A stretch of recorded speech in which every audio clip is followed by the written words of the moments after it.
name is Mohammad Amjad, and I will be your commentator in today's presentation.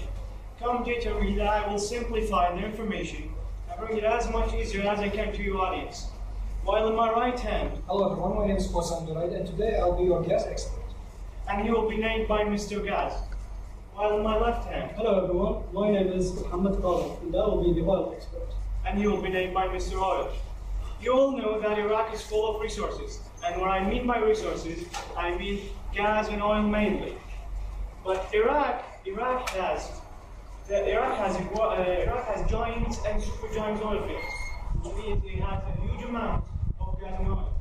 The problem is the issue that we are not making use of all these resources. We are actually burning them. So me and my partner, today my mate, will show you how powerful these resources can be if it was fully exploited. Please, Mr. Oil, tell us the information you have about oil.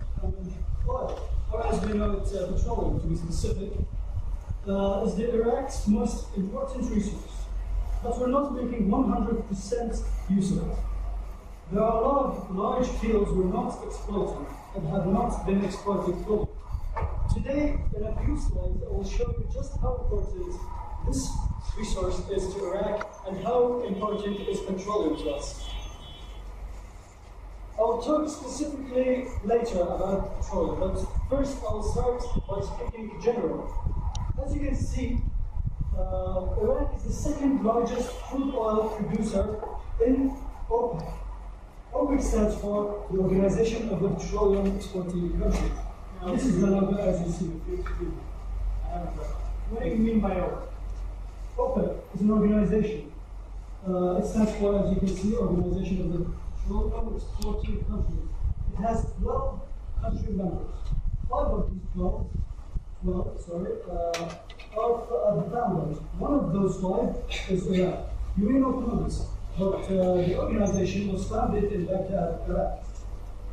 Moving on to the next slide, these are the countries, as you can see, the 12 countries in all the 3 continents, and we don't have in North America any countries.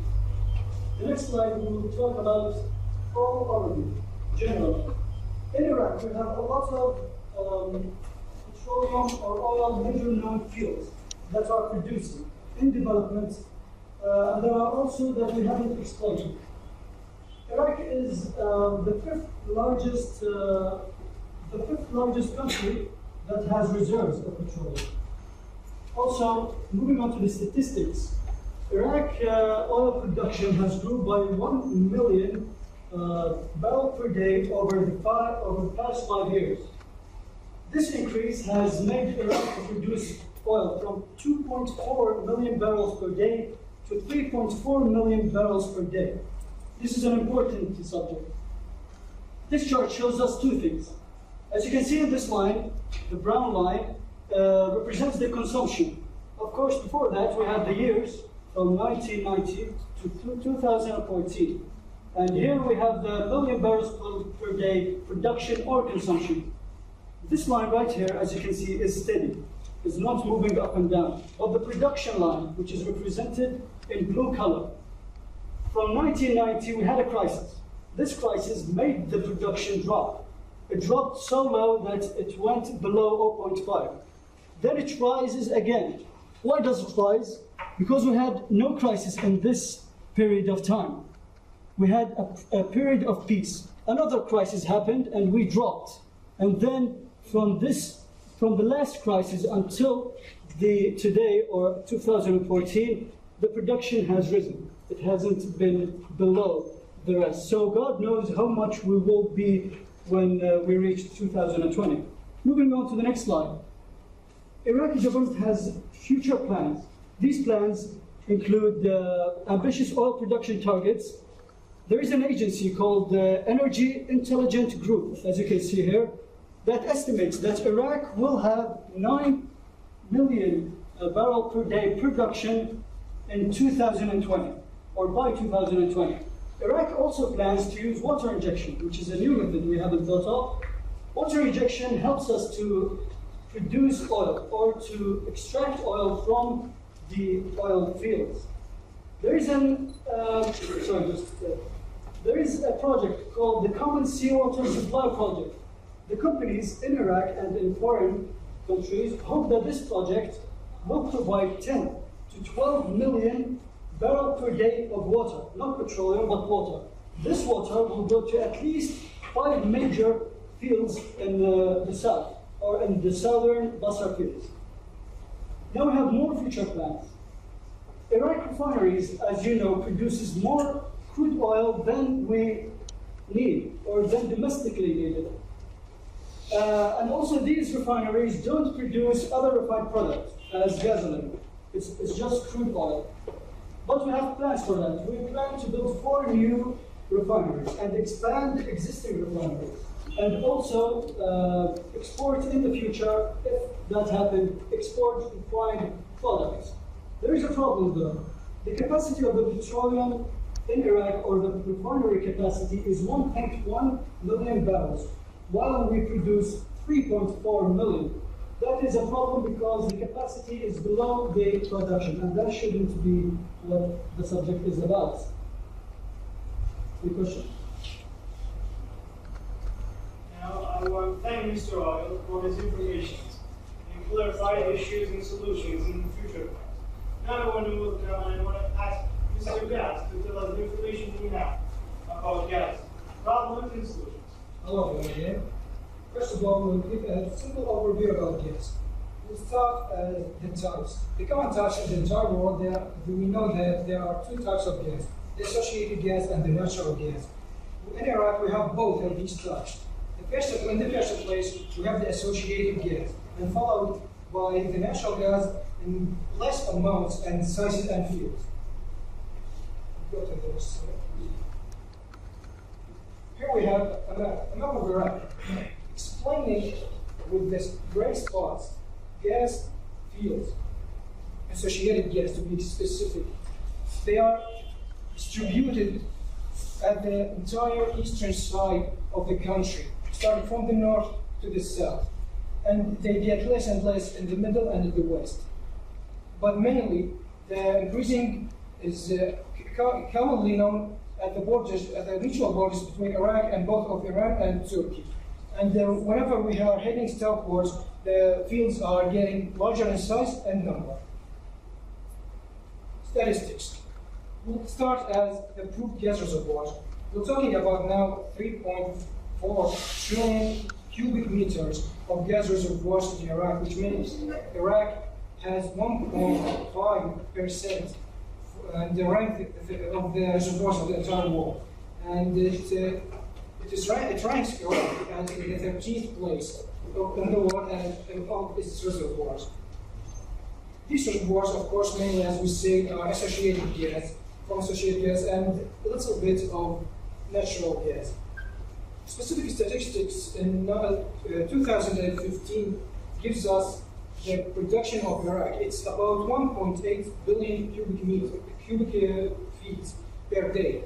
But unfortunately, we are burning like 1.3 billion of these amounts. And it's because we don't have the exact necessary remediation devices for curing these amounts of gas. There is this question that audience may ask.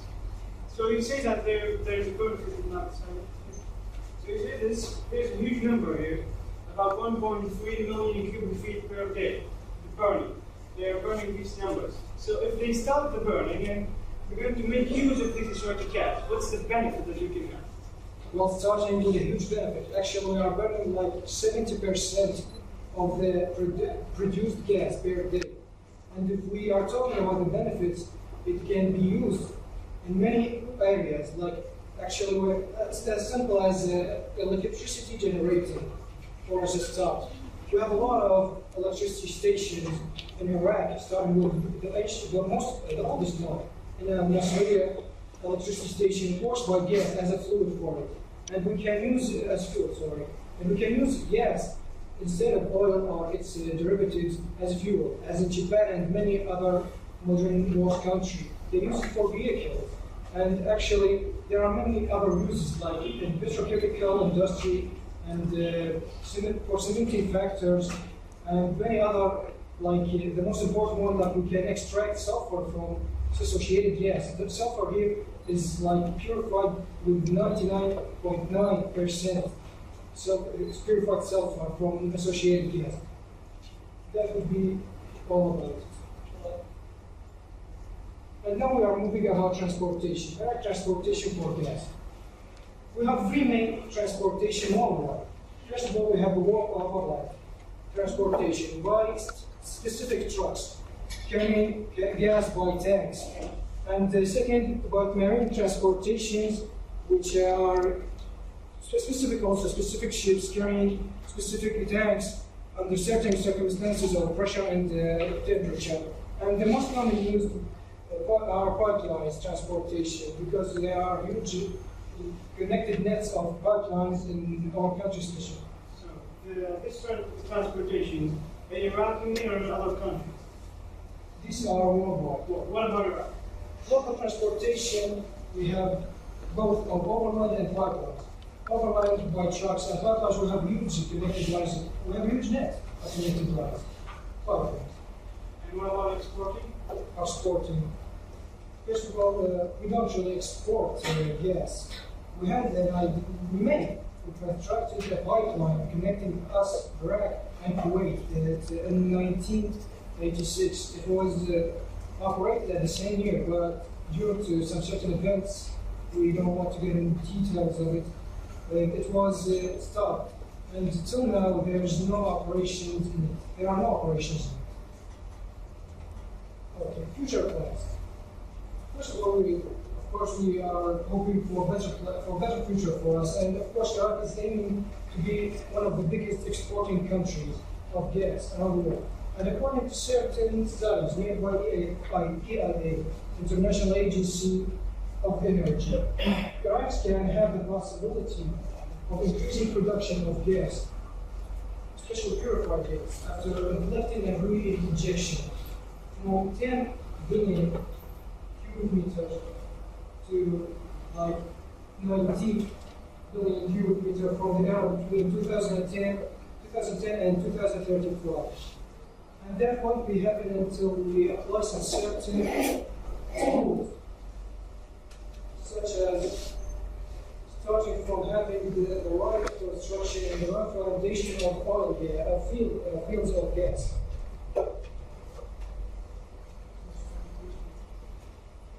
No solution. Where we can find the better solutions there, these are few of the solutions that we may achieve a proper control. Determining the amount of gas, the daily used amount of gas, we can determine it by specific studies. We don't have recently such studies for the subject, but we have to consider more of it. And second, training a specific troops or training a specific staff for such workplaces. They originally must contain or maintain petroleum engineers, or at least few of them. Third point, we must expand the pipelines and make the ability of reaching other countries and connecting Iraq with the borders through the harbor and exporting the gas with other countries. And we try to sell gas while it's free, like oil. It's a good point actually, because directly from the field, if we export directly from the field after applying certain storages, without burning this amount of gas, we put it in these storages under certain circumstances, and there we export it through the harbor directly or through pipelines connected between our country and other countries through the borders. And of course, there's a point of changing the perspective of that we have about having oil the most important resource of energy. We can use gas as an important resource for energy instead of oil, first of all, because it can be applied at any or many areas instead of oil, and we can export oil instead of using it for local uses for utilization, which make a great deal of importations. And there's a little bit of the math that we can say. If we might spend out of that amount of money that we spending more money, we can spend half of it on gas. If we do that, we will get the importation of like twice or more than than the oil is giving us. The ladder of success. As you can see here, if we assume that the political disputes, that the infrastructure issues are all resolved, we will reach the top, Iraq will reach the top in no time. And this can be achieved not only by us, but by you also. So, did you see all these numbers, all these resources, all this power we must use to develop our economy, our life and our society? We cannot change this situation by sitting and saying that we were manipulated in our past and our present. I think it doesn't go this way. Success cannot be achieved like this. We need to put our efforts on this one, to put our efforts to get the greatness and the future we all dream of. That's all we have for today's presentation. Thank you for listening. We hope that there is more in the future so we can show you what we're capable of. Thank you.